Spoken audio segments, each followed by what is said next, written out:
Okay, fourth grade, welcome to lesson 710, burning 100 calories. This one is a doozy. We're on page 256. I'm going to walk you through a few different strategies to help solve these problems. You'll notice that we have a table full of activities and how long it takes in hours to burn 100 calories doing that activity. For instance, if you bowl, it would take you a half of an hour to burn 100 calories. Whereas, on the other hand, if you're chewing gum, which if you don't think about it, but chewing gum is technically work for your body, but it's going to take you 11/12 of an hour. And these fractions are going to throw us for a loop because it's not how we normally talk, is it? We don't say, how long until recess? I don't know, 11/12 of an hour. We don't do that. So we're going to talk about how we can convert these fractions into real time. And the only way to do that is going to be to jump down to number 1 and figure out what Jenna's got going on here. So 1 asks or tells, Jenna burned about 300 calories playing kickball. And the first thing they want to know is how many hours did she play? And one thing to keep in mind is a few of these activities, actually most of them, don't even take an hour to burn 100 calories. So our answer might not be an hour or more. It might be less than an hour. So the first thing we need to do, it looks like she was playing kickball.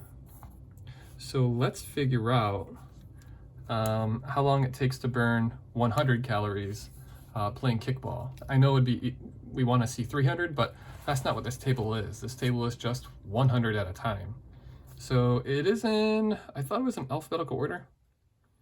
It is, but it's not under K, it's under P for playing. Playing kickball takes 1/5 of an hour to burn 100 calories. So on a separate piece of paper, I'm going to put 1/5 equals 100 cal for kickball.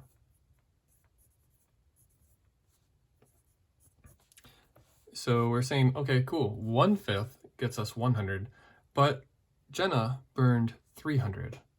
So how many more hundreds would we need to get to 300? I know that 100 plus 100 equals 200. So if we add another, that'll get us to 300 calories. But notice we don't have our fraction yet. That doesn't give us any time. But we do know it's 1/5 an hour for 100 calories. So if we add another 100, that'll be another 1/5. And if we add another 100 calories, that would be another 1/5.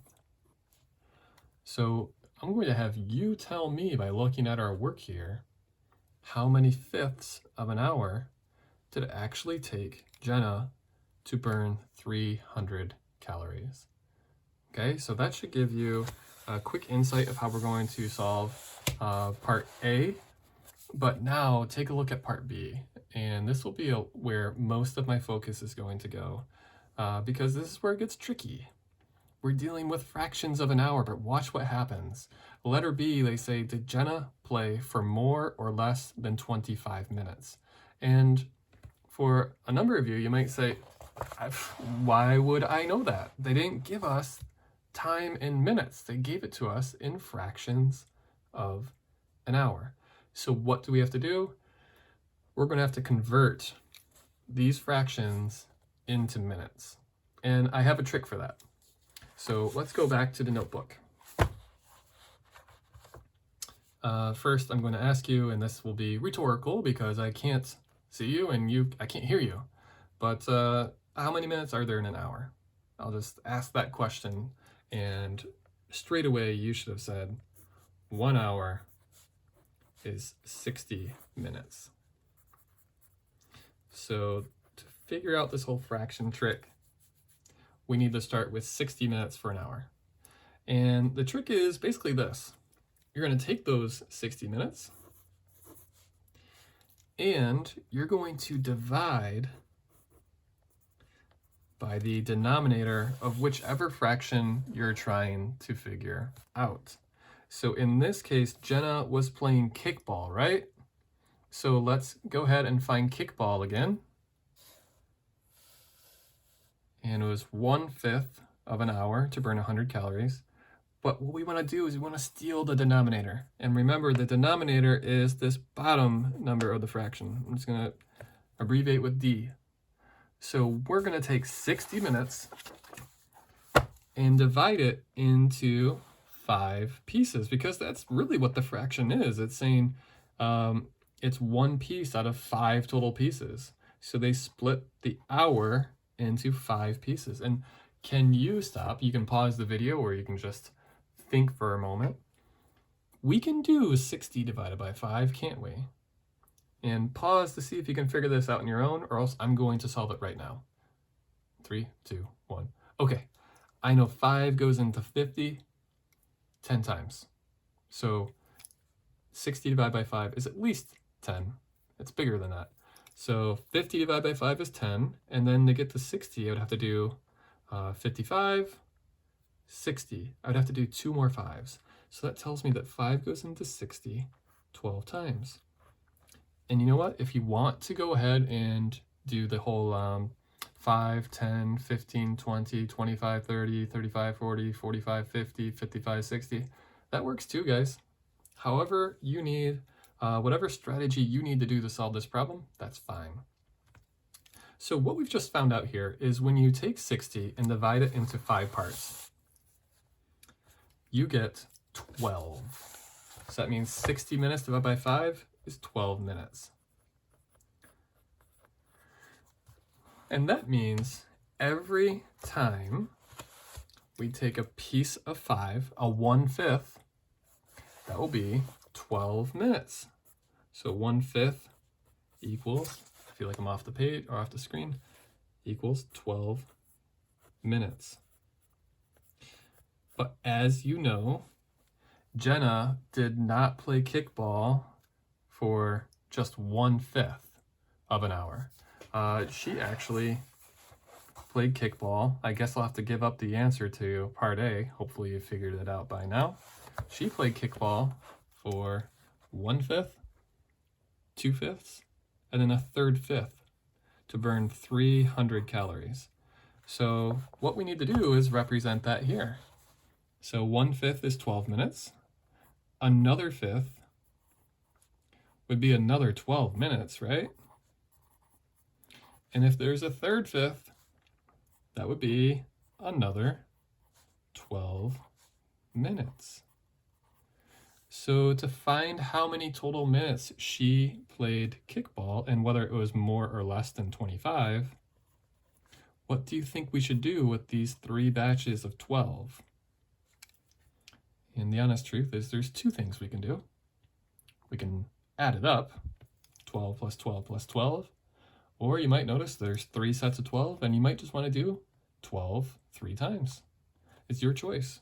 Now, since this looks like an addition problem, I'm going to add 2 plus 2 plus 2, 2, 4, 6. 1 plus 1 plus 1, 1, 2, 3. So really, Jenna in this case played for 3/5 of an hour because she burned 300 calories playing kickball. And 1, 2, 3/5. Every 5th is worth 12 minutes. So that would be 3 sets of 12, which means she played for a total of 36 minutes. Now we can go back to our page 256, and I'll plug this in. We already know that she played for 3/5 of an hour. But now the question is, did Jenna play for more or less than 25 minutes? And we just found out she played for 36. So 36, we know pretty readily, that's more. And in the interest of saving time on this video, I'm going to let you explain how we figured that out. Either rewind the video, or if it makes sense to you, just go ahead and give me a sentence that says, well, this is how we know. Okay, I'm not going to walk through, I don't think I have enough time really, without really boring you. to go through number 2, but I will at least talk about what she's, what activity she was using here. So it says Katie went for a walk and burned 400 calories and then burned 200 more washing dishes. So I'm going to underline the walk and the washing dishes part. Those were her 2 activities here. And the math book did you a favor because they are going to want to know how much time she spent altogether walking and washing dishes. And when we're talking about total or all together, that usually means it's going to be an addition problem. So the favor they gave you is, I think, I'll have to check it here, I think walking and washing dishes, I think they both have the same denominator, which means it's going to be a lot easier for us to add if they have the same denominator. Okay, and it looks like walking, it takes 1/3 of an hour, so the denominator here is 3. And washing dishes right below it takes 2/3 of an hour to burn 100 calories. And that denominator is 3 as well. So there's 2 things you'll have to do. You're going to have to figure out how many hours it would take or how much time it would take for Katie to burn 400 calories while walking, because remember, 1/3 of an hour only burns 100 calories. Everything is to burn 100. So you're gonna have to do this 4 times to get up to 400. And you'll have to do the same thing with washing dishes. Remember, 2/3 of an hour is only for 100 calories. To burn 200, I'm going to let you brainstorm and think how you could get there. Okay, so that's where I'm going to leave you off. Again, just a quick refresher. If you need to convert any of these things, any of these fractions into minutes, take the 60 minutes is in an hour, and divide by the denominator. Divide by denominator. And that will give you what 1 piece of that fraction is worth. Okay, if you have any more questions, if you want me to walk through number 3 or 4 or 5 or 6 or 7 or 8 or 9, well, there's only 4. But if you have any other questions, let me know, and I'll see what I can do to help you guys out. All right, I will see you for lesson 7-11.